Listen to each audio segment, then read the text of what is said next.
이번에 우연치 않게 여기 나와 있는 데이빗 폴리슨이 쓴 일상의 성화라고 하는 이런 책을 발견하고 에베소서가 이제 끝난 이후에 이 책에 있는 말씀을 여러분과 같이 이제 공유한다 이런 심정으로 여러분과 함께 이제 말씀을 나누고 있습니다.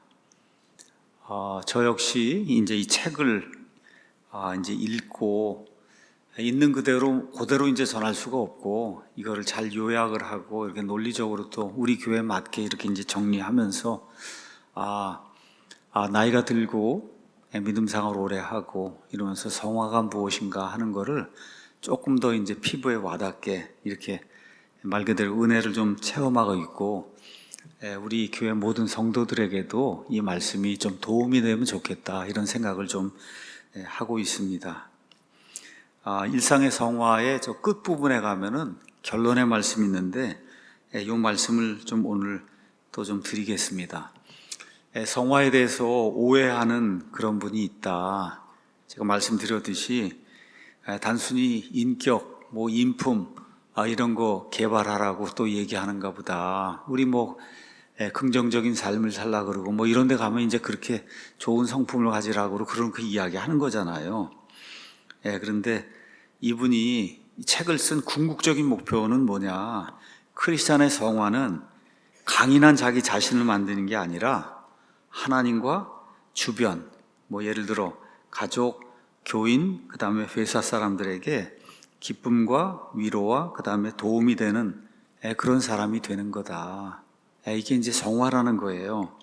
그래서 폴리스는 이렇게 이야기를 했어요. 성화 과정에서 하나님의 은혜로우심, 하나님이 우리를 불쌍히 여기시는 것, 또 우리 같으면 정말 화를 낼 텐데 하나님이 오래 화내는 것을 참으시는 것, 그 다음에 신실한 사랑을 넘치도록 부어주시는 것, 또 우리가 죄를 지음에도 불구하고 죄를 용서해 주시는 것, 이런 걸 경험한다는 것은 놀라운 일입니다. 그리고 하나님이 우리가 이렇게 무지한데도 불구하고 자기 중심적으로 사는데도 불구하고 이런 사랑과 은혜, 긍휼 이런 걸 베풀어 주신다는 것을 알면은 다른 사람을 대할 때 우리도 같은 마음을 이제 가져야 된다.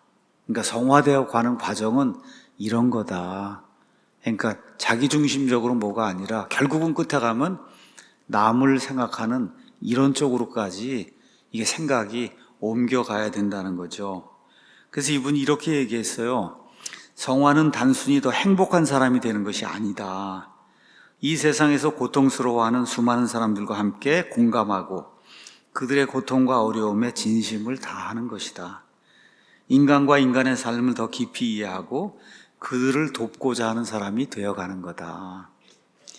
성화는 강한 자신감을 가진 개인이 되어가는 과정이 결코 아닙니다.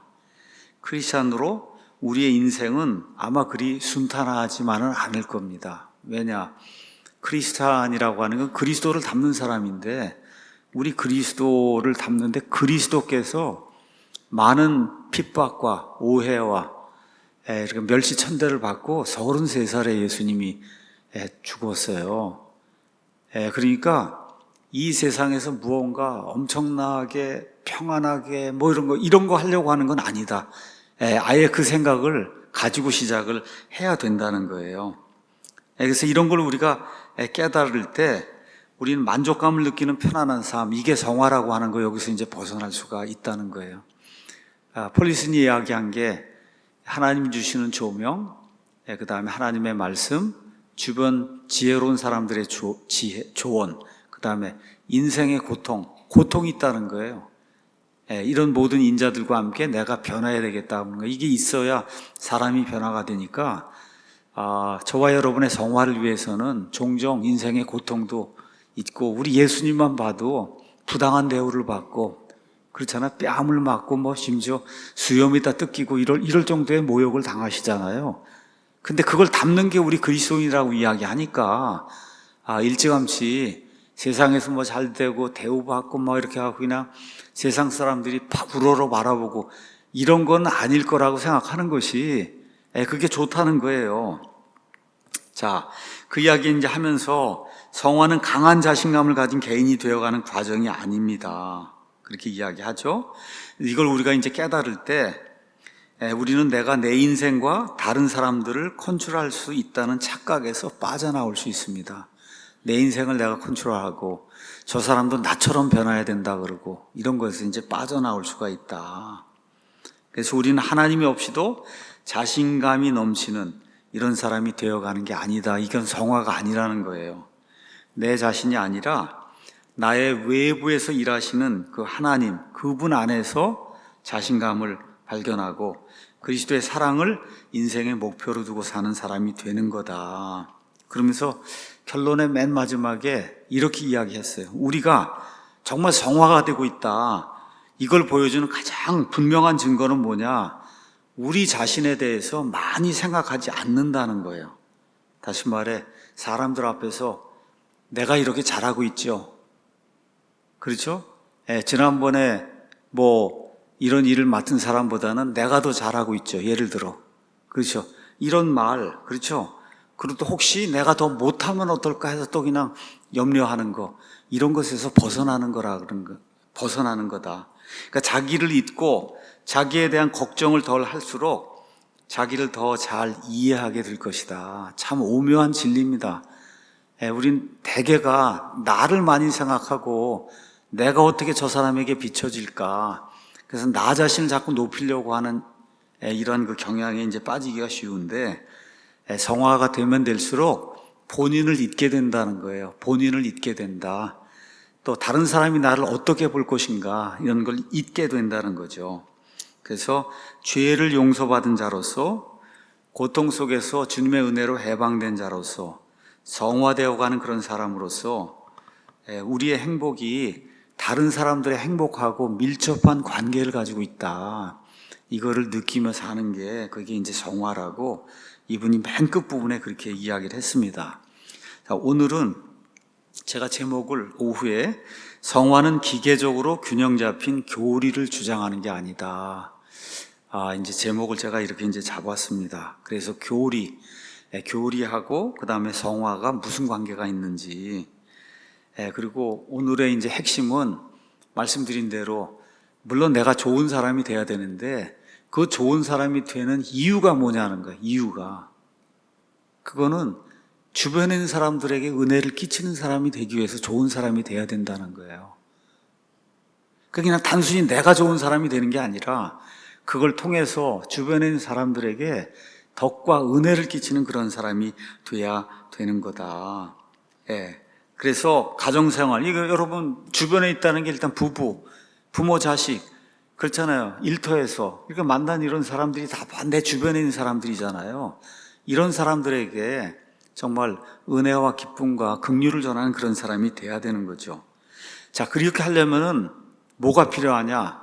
하나님의 말씀을 포괄적으로 많이 아는 게 필요하다는 거예요. 하나님의 말씀을 포괄적으로 많이 알아야 된다. 이렇게 해야 남을 도와줄 수 있는 그런 사람이 될 수 있다. 이게 이제 오늘 오후에 제가 여러분에게 말씀드리려고 합니다. 그런 내용이에요. 제가 데이비드 폴리슨을 알고 나서 폴리슨의 책들을 거의 다 이제 구매를 했어요. 그 중에 이제 하나가 요 얇은 책인데 80쪽 책인데 책 이름이 목회자는 기도하는 상담가다. 이런 책이에요. 80페이지. 제가 다 읽지 못했고 앞부분만 읽었습니다. 너무 좋은 거예요, 앞부분이. 거기 가서 보니까 이분이 이렇게 썼습니다. 성경을 많이 알고 강해를 하는 목사는 강단에서뿐만 아니라 개인 상담에서도 올바른 조언을 줄 수 있어야 합니다. 그리고 중요한 게 있어요. 그 다음이 설교를 듣고 변화된 성도들이 다른 사람들을 위로할 수 있는 사람이 되도록 만들어야 될 책무가 목사에게 있다는 거예요. 그러니까 나도 다른 사람을 도와야 될 뿐만 아니라 내 설교를 듣고 사람들이 이제 변화가 되면 그 사람들이 다른 사람들을 도와줄 수 있는 그런 사람들이 되도록 만드는 게 그게 목사의 일이다. 이분이 이제 그렇게 이야기하는 거예요. 그러니까 목사, 교회 리더들, 다른 사람들을 이끌어야 될 그런 사람들이 이런 교훈을 꼭 명심을 하면 좋겠다. 아주 여기에 참 공감이 되는 이야기를 이분이 썼습니다. 우리가 잠언을 읽잖아요. 그 안에 참 귀중한 그런 조언의 말씀이 많잖아요. 근데 잠언의 가르침과 달리 깊은 통찰과 깊은 고민에서 비롯된 조언은 무시하고 뻔한 훈계나 설교를 하는 사람은 아닌가, 나 자신이. 그럼 누가 와서 뭐 이야기하고 그러면 성경 읽으면 되지 뭘 그러느냐. 예를 들어, 그렇죠? 좀 책임 있는 그런 삶을 살면 되지 왜 그러느냐. 좀 묵상하는 시간을 좀 가져라. 그렇죠? 또 교회 나와서 열심히 일하면 다 문제가 해결된다. 이런 뻔한 얘기, 뻔한 그런 조언, 이런 거 주는 사람 되면 안 된다는 거예요. 자, 그 다음에 또 이렇게 뭐라고 쓰냐. 시편에 보면 여러 사람들이 당하는 그런 고통과 환난, 이런 거와 함께 하나님이 주시는 아름다운 그런 교훈의 말씀들이 있거든요. 근데 시편이 가르치는 그런 그 말씀들과 달리 모든 일에 나 자신이 경건주의자로 행세하고 있지는 않은가. 누가 뭐 이야기하면 그냥 기도하고 그냥 모든 걸 예수님께 맡기면 다 문제가 풀립니다. 이렇게 대답하는 거예요, 그냥. 그렇죠? 또 사탄에게서 형제님 아니면 자매님이 빼앗긴 그 상속유업을 찾아오도록 노력하기 바랍니다. 여러분 이게 무슨 얘기인지 아시겠어요? 이거? 그런 얘기하면 알겠냐고 이거를. 그렇죠? 또 마음을 집중하는 그런 법을 배우고 내면의 침묵 속에서 하나님이 말씀하시는 음성을 듣기 위해서 노력하십시오. 여러분 이렇게 하면 이게 도움이 되겠어요? 그런데 이렇게 뻔한 이야기를 하는 사람들이, 목사도 그렇고 그런 사람들이 너무 많다는 거예요. 또 그 다음에 예수님과 달리 신학적인 추상적 개념이나 일반적 개념을 그냥 나열하지 않냐. 누가 와서 무슨 얘기하면 하나님의 주권이 어떻고 뭐 이신 칭의가 어떻고 성화 과정에서 하나님이 주도하시고 인간이 뭐 반응함으로써 무슨 시너지 효과가 생기고 어쩌고 저쩌고 이렇게 해갖고 예수님이 그런 얘기 한 적 있어요? 여러분 그렇잖아요. 근데 그거를 그렇게 목사가 늘어놓으면 안 된다는 거예요.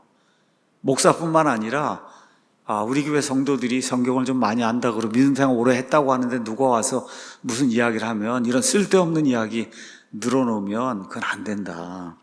그 다음에 같은 내용의 편지나 설교를 2번 한 적이 결코 없는 사도 바울과 달리 기계적 대답과 판에 박힌 진실을 답변이라고 내놓진 않는가. 우리 여러분 주변에서 많이 보잖아요, 그런 거. 부모 자식, 또 교회 성도들 간의 이런 갈등, 또 개개인의 성화 문제, 하여튼 이런 거 나오면은 예수님이 십자가에서 돌아가셨지 않냐, 이것만 기억하면 문제가 다 풀리지 않느냐고. 그렇죠. 이렇게 이거 틀린 말 아니에요, 여러분. 틀린 말이 아닌데 이거 듣고 가서 문제 해결할 수가 있겠냔 말이에요. 우리 성화 문제가 그래 예수님이 십자가에 피 흘려서 다 모든 죄 제거해서 예수님이 이렇게 이야기하면 성화 문제가 풀리겠냐고. 여러분이 한번 생각해 보시면 알 거 아니에요. 하나님께서 은혜로 저와 여러분을 의롭다고 칭해 주셨으니까 그렇게 알고 그냥 기도하면 하나님이 이 문제를 다 해결해 줄 거다. 이렇게 천편일률적으로 획일적으로 이렇게 이제 대답하면 안 된다는 거죠. 틀린 말이 결코 아닌데 교리적으로 다 옳은 말인데 근데 문제는 뭐냐? 예수님은 그렇게 하지 않았다는 거예요. 그게 문제예요. 예수님이 다 많은 사람들을 만났지만 예수님은 그렇게 한 적이 없다. 그러니까 우리의 구원뿐만 아니라 우리 성화 문제에 있어서도 이런 것들을, 그래서 예수님이 여기 하신 것을 다 기록해 놓은 거예요. 이걸 보고 우리가 배움을 받도록. 자, 그렇기 때문에 성화 과정, 구원도 마찬가지지만 성화 과정에는 개개인의 상황이 반영이 돼야 된다는 거예요. 우리가 이제 그리스도인이 되면 그래 이거는 옳은 거고 이건 그른 거야. 그렇죠. 어떤 방향을 가질 수 있고 목표를 가질 수 있고 그럼 명확하게 그걸 규정할 수 있는데 이렇게 규정한다 그래서 인생을 살아가는데 생기는 여러 예상하지 못한 일, 각종 변수, 불확실성 이런 것들을 이런 목표를 정했다 그래서 이게 자동으로 해결이 되는 게 아니라는 거죠. 인간이 다양하고 미묘한 그런 존재이기 때문에. 그래서 대다수 사람들의 삶에서는 말씀드린 그 5가지 성화의 요인들, 하나님의 조명, 하나님의 말씀, 그렇죠? 그 다음에 주변 사람들의 이런 지혜, 조언, 그 다음에 고통, 그 다음에 내가 변화하는 거, 이런 모든 것들이 복합적으로 함께 이제 적용이 된다는 거예요. 그렇기 때문에 어떤 사람이 와서 내가 참 어렵습니다. 아니면 나 자신도 마찬가지고 이렇게 될 때 일반적인 조언, 대부분의 경우 고리타분하게 그냥 기도하면 다 해결될 거다. 이렇게 이런 걸 가지고는 이 사람들의 문제가 풀리지 않는다는 거예요. 저와 여러분의 문제도 풀리지 않고. 왜 그러냐? 개개인 삶이 다양한데 그 다양한 삶이 전혀 반영이 되지 않는 그런 대답은 1000개, 10,000개, 10만 개를 들어도 아무 소용이 없다는 거죠. 그러니까 이런 식으로 조언하는 거는 교리적, 도덕적, 경건주의적 충고나 위안을 주는 훈계 정도에 그치게 된다는 거예요. 예를 들면 이런 거다. 구체적으로 그분이 적었습니다. 어떤 사람이 고난을 당하거나 이러면 하나님께 내 고난을 맡겨라. 상담을 받아라. 하나님의 주권을 기억을 해라. 적절한 신경정신과 약을 복용하시오. 또 당신이 왕이신 모든 것 통치하시는 하나님의 자녀임을 믿으시오. 또 소그룹 모임에 좀 참여하면 어떻겠습니까? 성장 과정에서 혹시 가족들로부터 어떤 피해를 당한 것이 있으면 그걸 한번 좀 잘 생각해 보시기 바랍니다. 다양한 은혜의 도구들을 좀 사용해 보시죠. 가슴 뜨거운 체험을 한번 받아보면 어떻겠습니까? 그렇죠? 서로의 상태를 좀 체크해 줄 수 있는 공동체 모임에 좀 나가서 같이 이렇게 교제를 하면 어떻겠느냐. 이 교회가 안 되면 다른 교회 가서 좀 다른 친구들 좀 만나서 사귀면 이 문제가 해결이 되지 않겠느냐. 그리고 사탄이 주는 냉소주의적인 이런 생각에서 좀 벗어나야지 긍정적으로 생각해야 되지 않겠느냐. 그리고 이미 받은 복이 얼마나 많습니까? 이거 한번 생각을 하면 이거 다 해결되지 않겠느냐. 그렇죠? 그 다음에 누구에게 분노했으면 분노했던 걸 회개하고 원수를 사랑하십시오. 이렇게 이제 조언을 준단 말이에요. 직접 찾아가서 말하고 만일 듣지 않으면 예수님이 한두 명 더 데리고 가라 그랬으니까 한두 명 더 데리고 가서 그렇게 한번 문제를 해결해 보아라. 그리고 이제 마지막으로 이런 거 줬어요. 시편 119편 86절 나중에 여러분 가서 보시면 그 86절 맨 끝이 주여 나를 도우소서 이렇게 돼 있거든요. 그러니까 나를 도우소서 이거를 큐티처럼 딱 피니까 나를 도우소서가 나오니까 그냥 종일 나를 도우소서 하고 선포하라는 거예요. 선포, 마귀한테 선포하고 저 원수에게 선포하고 하나님께 이제 구체적으로. 그러면 그 말씀이 하나님의 축복의 물꼬를 이제 틀 거다. 이렇게 이제 이런 조언들을 여러 사람들에게 이제 준다는 거예요. 자, 이 조언들이 나쁜 얘기는 아니야, 하나도. 근데 이 조언들 중에 일부는 우리가 한 개인으로서 교회의 일원으로서 사는데 도움이 될 수 있는데, 근데 이런 거를 그 처한 사람의 그 사정이나 이런 거 전혀 고려하지 않고, 그리고 이제 불쑥이거나 이런 말을 던지면은 오히려 이런 조언들이 부적절하고 오히려 그 사람을 더 낙마하게 만들 수도 있다. 이런 사례를 이제 이따가 제가 말씀을 드리겠습니다. 다시 말해서 이런 이야기, 지금 어떤 사람이 예수님 믿고 교회 와서 믿음 생활 하다가 열심히 교제하고 좋은 친구를 사귀었어요. 근데 이 사람이 배신을 한 거예요. 돈을, 전세돈을 가지고, 얘기하다가 나 좀 빌려달라 그러고, 그러겠다 이제 배신당하고 돈을 떼었어요. 예를 들어, 교회 다니다가. 이거 얼마나 큰 문제겠어요. 그렇잖아요. 그런데 하나님께 내 고난을 맡기면 하나님이 다 여러분 이렇게 이야기하면 이게 해결이 되겠냐고요. 그렇죠? 주여 도우소서 아침 저녁 그냥 주여 그거 기도하면 하나님의 축복의 이제 물꼬가 이제 트일 거라고. 그렇게 얘기하면 이게 축복의 물꼬가 트일 거냐. 그렇죠? 근데 너무나 많은 그리스도인들이 이런 피상적인 드러나 마나 뻔한 그런 이야기를, 이 사람의 상황에 맞지 않는 그런 이야기를 어느 면에 그냥 주절주절 된다는 거죠. 이렇게 해서는 문제가 전혀 해결이 되지 않는다.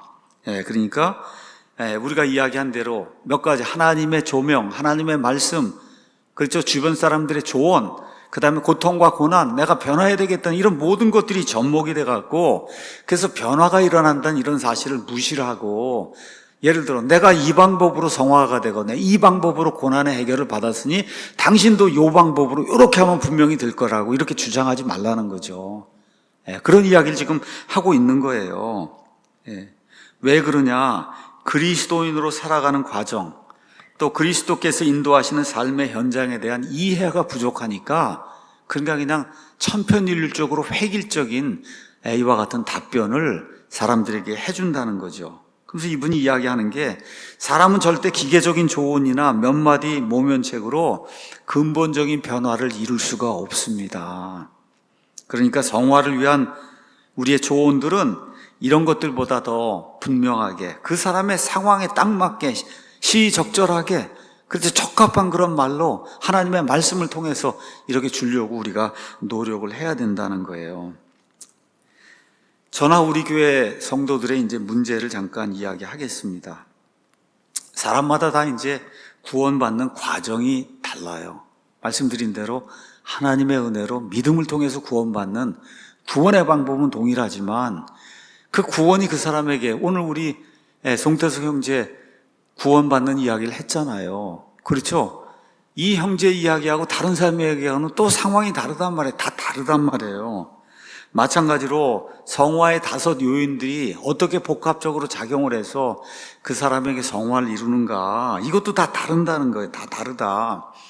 근데 저나 우리 성도들의 문제가 뭐냐, 누군가에게 구원과 성화 이런 걸 말할 때 내식만을 강조하는 거예요. 요렇게 해야만 구원이 이루어지고 요렇게 해야만 성화가 이루어진다, 이거를 강조할 때가 많다는 거죠.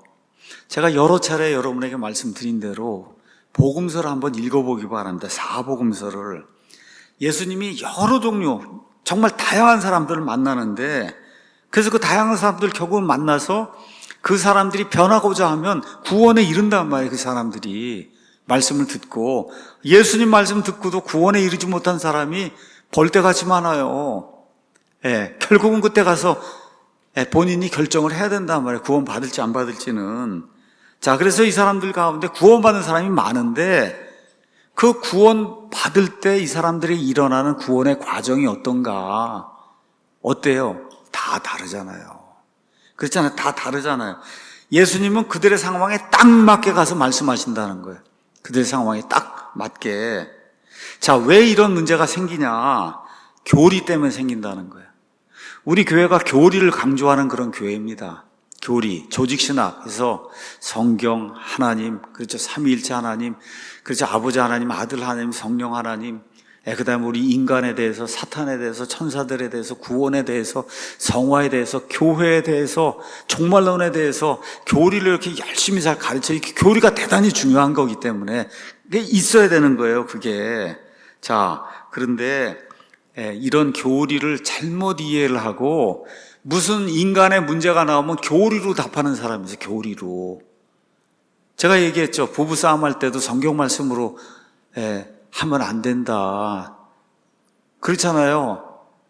성경 말씀으로 얘기해서 여러분 부부싸움 끝나겠어요? 사랑하라 그랬는데 왜 그러냐 그러면, 남편이 순종하라 그랬는데 왜 그러냐 그러면 여러분 그게 끝나겠냐고. 여러분 안 끝나고 영원히 끝나지 않습니다. 그 영원히 안 끝나요. 그게 틀린 말이 아닌데 안 끝나거든요. 즉 그 얘기를 하고 있는 거예요. 우리가 인간이기 때문에 그런 어떤 교조적인 획일적인 이런 균형이 딱 잡혀있는 이런 진리를 갖다 이렇게 딱 이야기하면 맞는 말인데도 불구하고 그걸 다 사람이 변화되기는 대단히 어렵다는 거예요. 이걸 오늘 우리가 좀 깊이 생각하고 나누려고 그러는 거예요. 교리라고 하는 건 뭐냐? 창세기부터 요한계시록에 있는 여러 가지 그런 진리들을 균형 있게 딱 구약부터 시작해서 신약까지 균형 있게 딱 이렇게 만들어 놓은 그런 진리 체계가 교리거든요.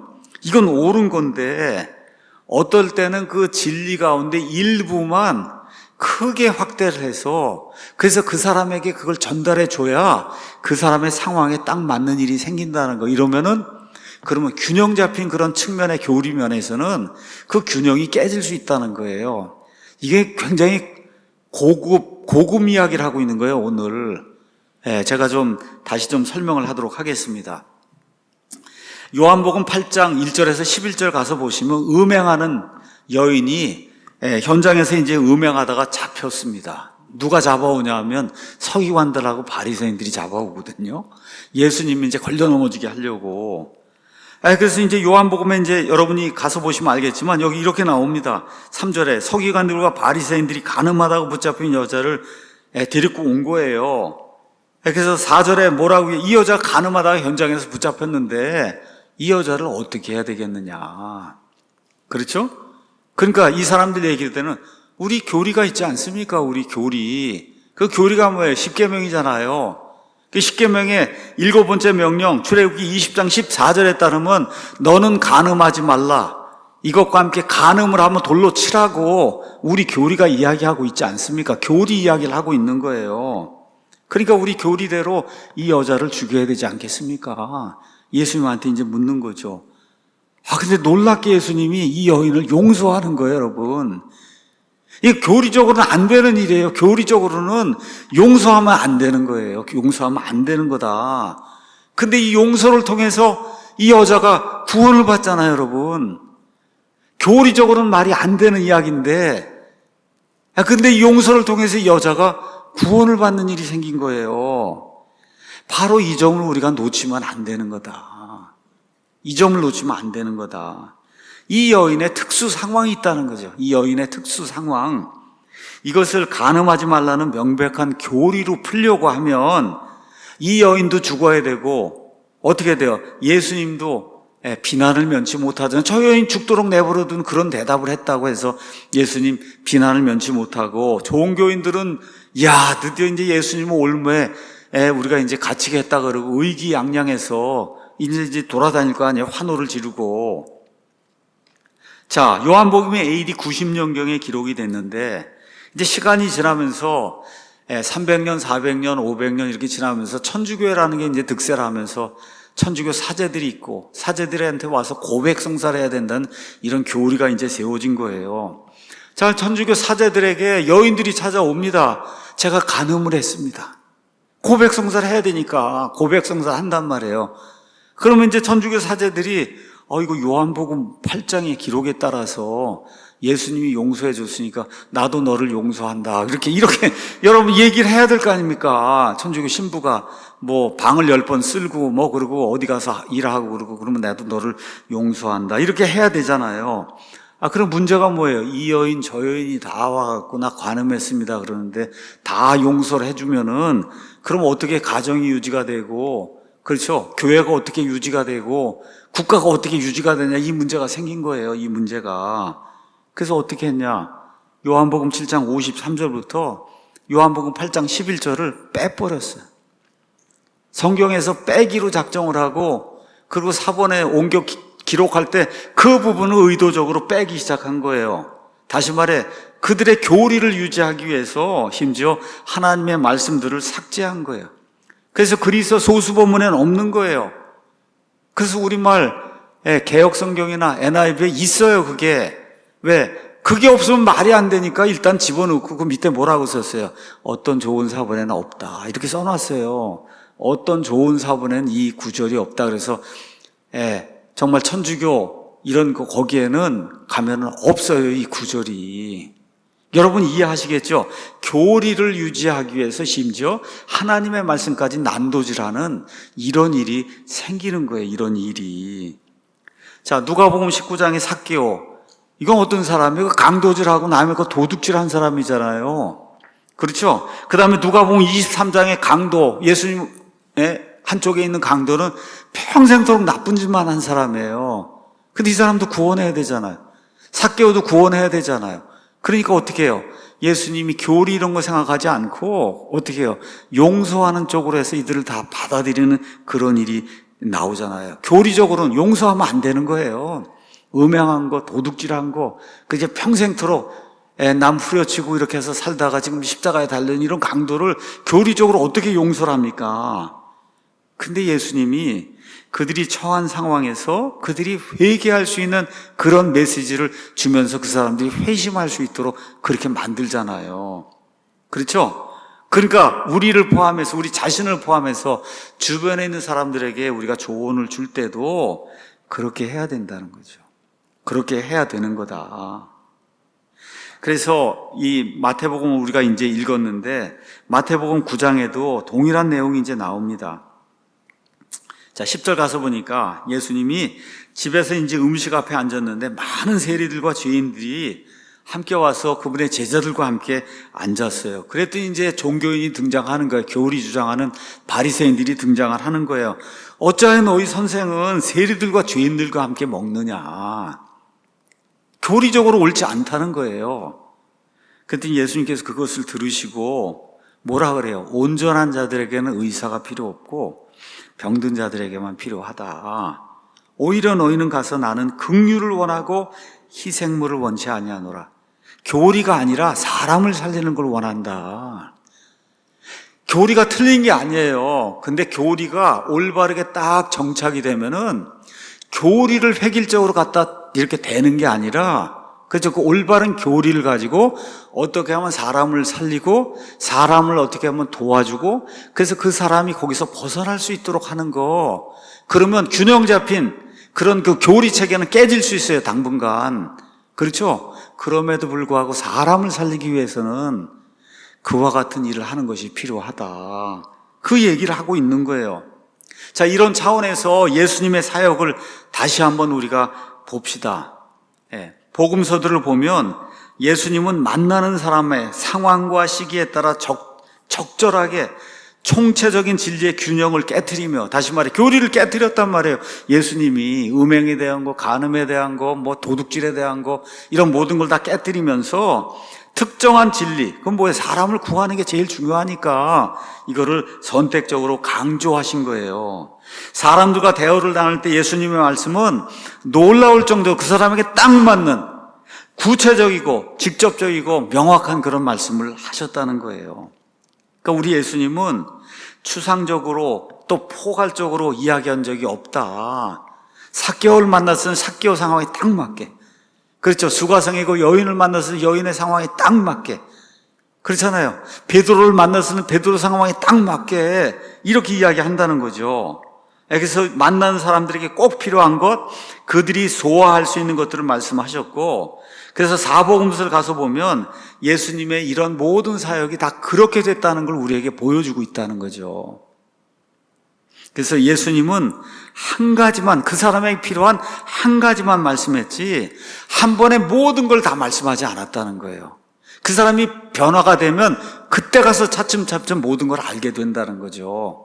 이해가 되시죠? 예수님의 사역이 늘 그랬다. 그래서 예수님은 만나는 사람의 그 상황에 딱 맞게 한 가지 진리만을 부각해서 딱 이야기하고 그 사람이 변화가 되면, 그러면 그때부터 점점 전체적인 균형이 잡힌 그런 그 진리를 알 수 있는 그런 방법으로 예수님께서 사역을 하셨다.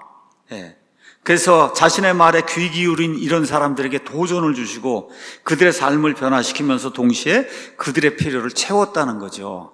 이렇게 될 때 사람들에게 진정한 변화가 생기지 않느냐. 복음서가 다 그렇게 되어 있는 거다. 이걸 우리가 놓치면 안 된다는 거예요. 자, 그래서 어떤 사람이 고난을 당하고 힘들다고 그럴 때, 예수님이 십자가에서 대신 속죄 이렇게 했으니까 그 예수님의 대신 속죄 그 죽음만 기억하면 우리가 항상 이 문제 풀 수 있고 우리가 항상 성화가 될 수 있다, 이렇게 이제 이야기하면 이런 조언은 아주 단편적인 조언이고 성화의 과정을 절대 이런 걸 통해서는 설명할 수가 없다는 거예요. 그래서 우리 예수님은 복음서 전체에 걸쳐 온갖 다양한 일과 말씀을 통해서 제자들도 지속적으로 성장을 시켰다. 똑같은 말씀, 획일적인 말씀으로 제자들이 다 변화가 된 게 아니잖아요. 베드로와 요한과 거기 있는 모든 사람들에게 딱 맞는 그런 말씀을 주시잖아요. 이걸 통해서 사람들이 마음에 변화가 생기면 이걸 통해서 계속해서 성화가 되는 그런 과정이 일어나도록 했다는 거죠. 그래서 예수님의 질문, 예수님의 가르침 이런 건 항상 다채로워, 획일적이지 않다는 거예요.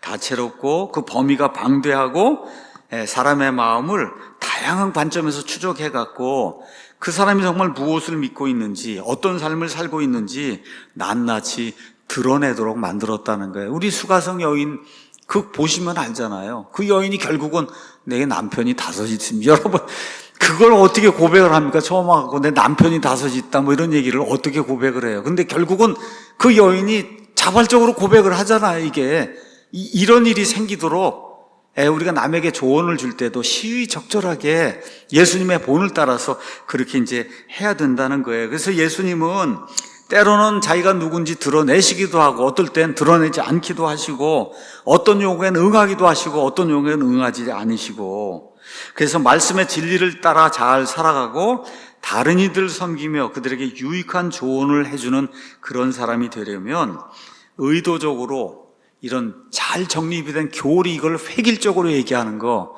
이것에서 벗어나서 그 사람에게 딱 맞는 그런 조언을 하나님의 말씀을 통해서 줄 수 있는 그런 사람이 되려고 노력해야 된다. 그 일에 능숙해져야 된다.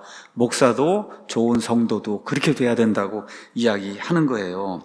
그래서 실제로 사람들 잘 섬기기 위해서는 어떤 메시지를 말하고 어떤 조치를 취할 것인지 지혜롭게 선택하는 그런 사람이 돼야 된다.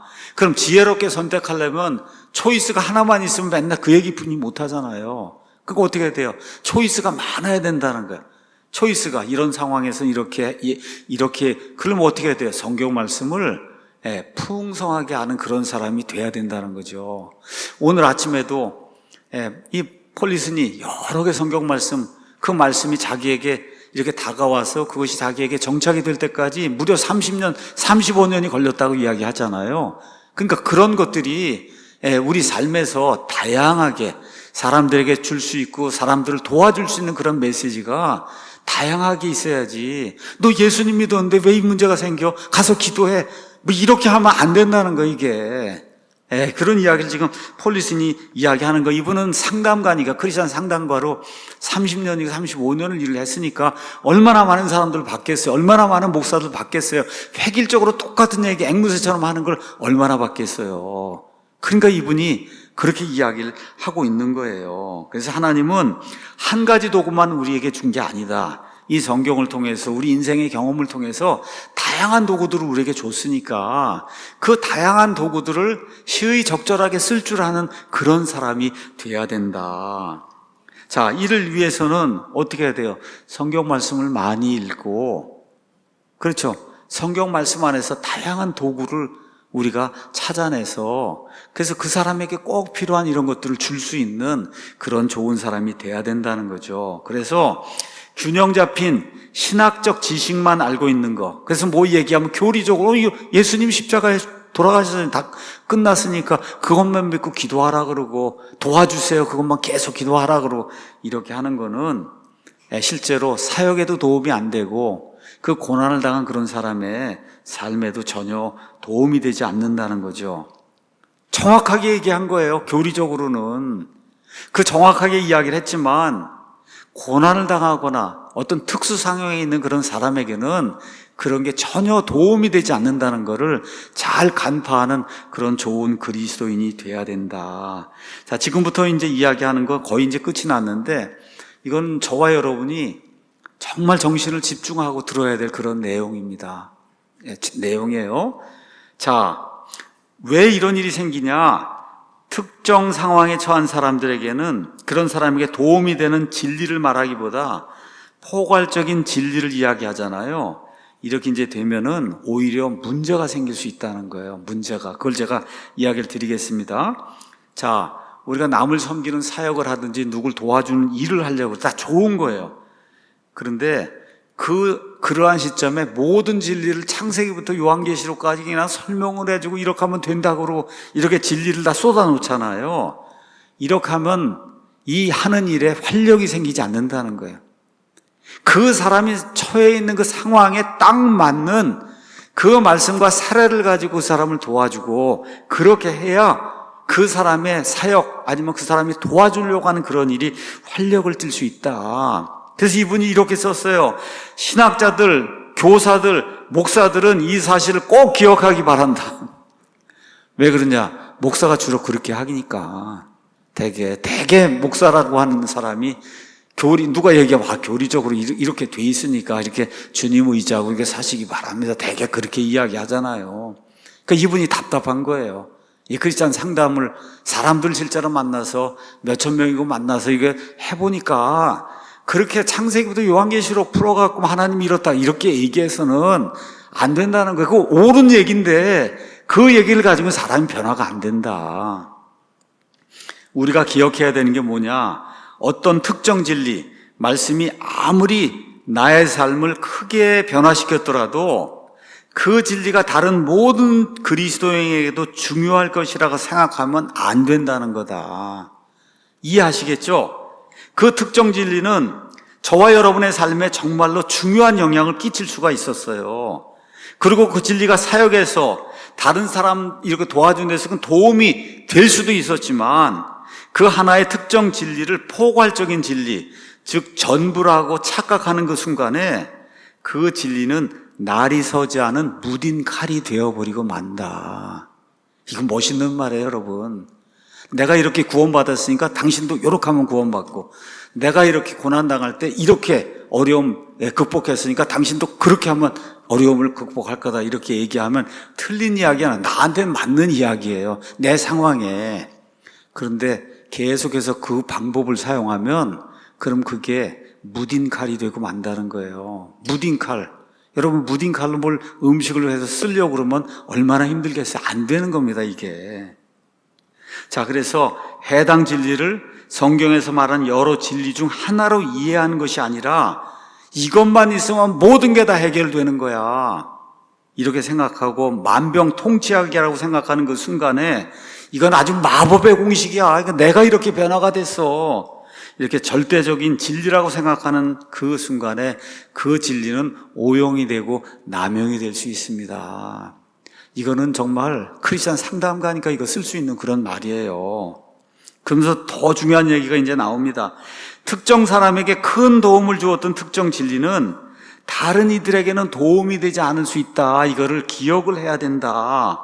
오히려 그들이 꼭 들어야 될 다른 하나님의 진리를 듣지 못하게 함으로써 그들을 잘못된 길로 인도하는 파괴적 목적으로도 자기에게는 분명히 정확한 진리인데 그런 목적으로 사용이 될 수 있다. 여러분, 음행하는 여인에게 예수님이 음행했어? 그럼 가서 죽여. 이렇게 얘기하면 그 사람 죽이는 결과가 생기잖아요. 죽이는 결과.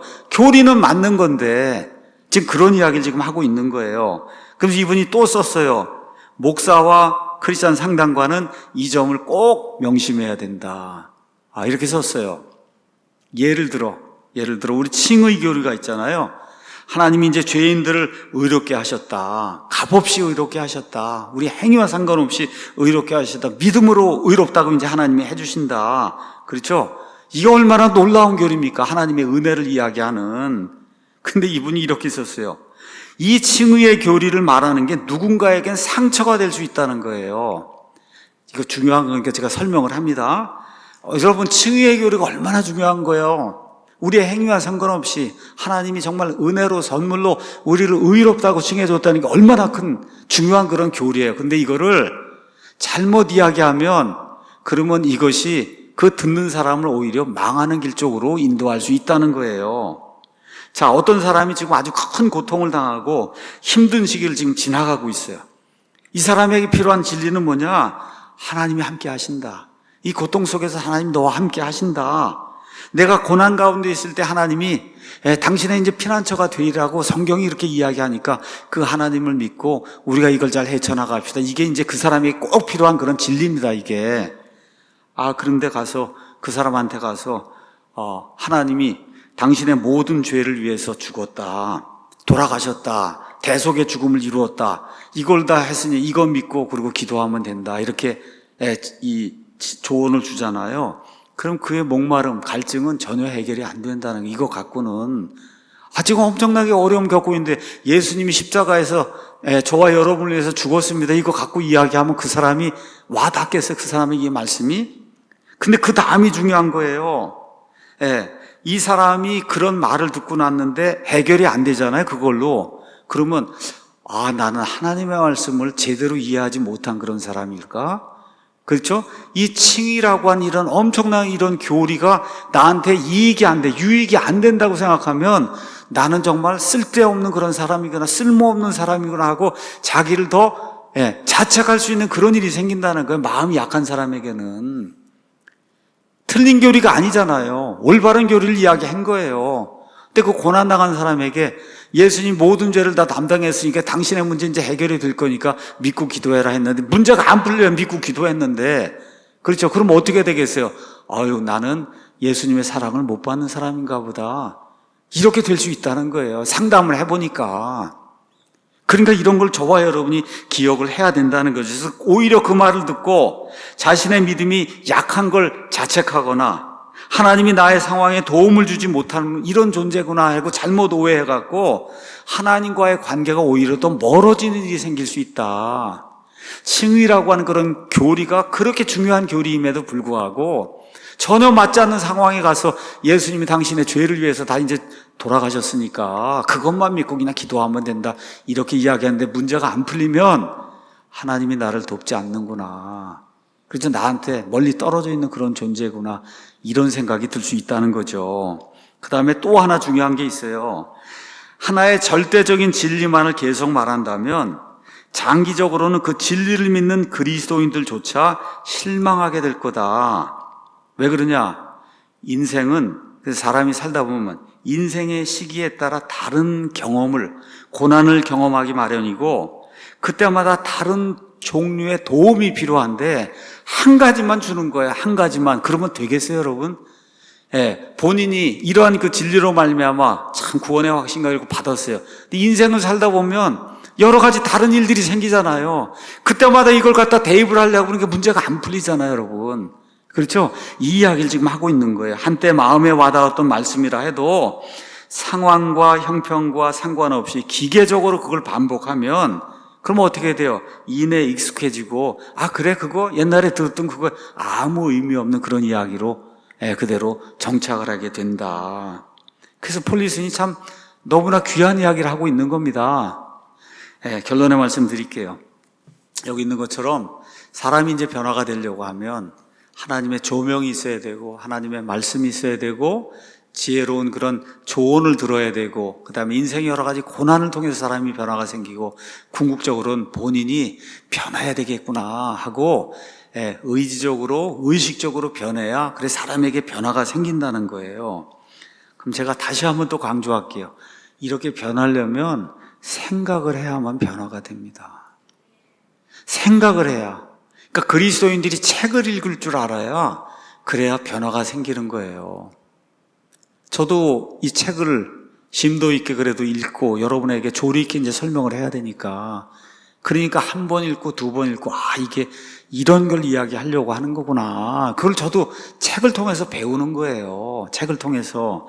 그래서 로마서 12장에도 우리가 잘 아는 말씀이 이렇게 이제 기록이 되어 있지 않습니까? 로마서 12장 가서 보면 이렇게 되어 있잖아요. 그러므로 형제들아, 내가 하나님의 긍휼에 힘입어 너희에게 간청하노니 너희는 너희 몸을 거룩하고 하나님께서 받으실 만한 살아있는 희생물로 드리라. 이게 무슨 뜻이에요? 성화의 삶을 살아라. 그런 뜻이잖아요. 지금 우리가 배우는 그런 문맥에서 그것이 너희 합당한 섬깁니다. 하나님 섬기려고 하면 그거 거룩하게 사는 게 하나님 섬기는 거다. 그 다음에 어떻게 하는 일이 나오냐? 그 너희는 이 세상에 동화되지 말고 너희 생각을 새롭게 함으로 변화를 받아 하나님의 그 선하시고 받으실 만하면 완전하신 뜻이 무엇인지 검증해야 된다.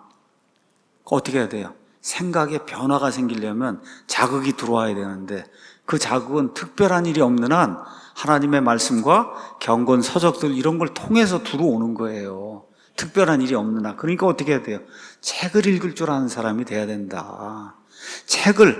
목사도 마찬가지예요. 제가 책을 읽지 않으면 여러분에게 어떻게 이런 말을 그래도 전달할 수가 있겠어요? 제 머리는 공학적인 그런 걸로 차 있는데 없어요. 그냥 교리 딱딱해서 이렇게 하는 걸로 되게 돼 있는데 이걸 읽으니까 그렇죠. 아, 이걸 이렇게 해서 좀 이렇게 설명도 하고 나도 그렇게 살아야 되고 이런 생각이 들잖아요. 이게 책에서 나오는 거예요.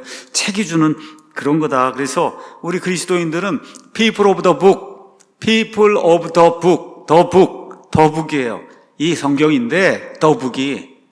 근데 확대하면 좋은 그런 것을 가르쳐주는 그런 책들을 좋아하고 책들을 읽고 이해하려고 하고 적용하려고 하는 그런 사람이 돼야만 변화가 생길 수 있다는 거예요. 그런데 이렇게 하는 사람들에게도 성화가 한순간에 이루어지지 않고 오랜 기간에 걸쳐서 이루어진다. 그러니까 제가 제 자신에게도 이야기하고 여러분에게도 이야기합니다. 너무 실망하지 마라. 성화가 오늘 아침에 안 일어났다 그래서 그냥 너무 실망하지는 마라. 시간이 걸리는 거예요. 다만 생각을 하고 시간이 걸려야지 생각을 하나도 안 하고 그럼 죽을 때까지 가도 변화가 안 생기는 거예요. 마르틴 루터 이야기합니다. 루터는 이렇게 이야기했어요. 인생은 의가 아니라 의 가운데서 거하며 자라는 것이다. 인생은 건강이 아니라 치유가 되어가는 거라. 이미 완전한 건강을 이게 인생이 아니라는 거예요. 인생은 완전한 존재가 아니라 완성되어 가는 것이고, 그렇게 이야기한 거예요. 인생은 쉼이 아니라 훈련이다. 훈련. 아직 우리는 장차 완성될 모습에 이르지 못했지만 지금 그 모습으로 성장하고 있는 중이다. 이 과정은 아직 끝나지 않고 현재 진행 중이다. 인생은 종착지가 아니고 그 종착지로 향하는 여정의 길이다. 아직 모든 것이 찬란한 영광으로 빛나지 않았지만 이 모든 것이 지금 정제가 되어 가고 있다. 이게 루터가 이야기한 거예요. 그래서 이런 것들이 이제 기억을 하면서 우리가 성화가 된다? 좋은 사람이 되는 거예요. 근데 그 좋은 사람이 돼서 내가 뭘 한다 이게 아니라 그 좋은 사람이 돼서 남을 도와주는 데까지 이르러야 하나님이 기뻐하는 정말 좋은 그런 그리스도인이 되는 거다. 그 일을 위해서 남을 도와주려고 하면 그 사람에게 딱 맞는 것을 판단하고 그 사람에게 꼭 필요한 그 말씀과 조언으로 그 사람을 세워야, 예수님처럼, 그렇죠? 그래야 그 사람이 구원도 받고 성화가 될 수 있는 거다. 이런 것들을 잘 이해하고 우리 삶에 이걸 적용하는, 그래서 그 결과 성화의 풍성한 열매를 맺는 저와 우리 사랑침례교회 모든 형제 자매님들이 되기를 예수님의 이름으로 축원합니다.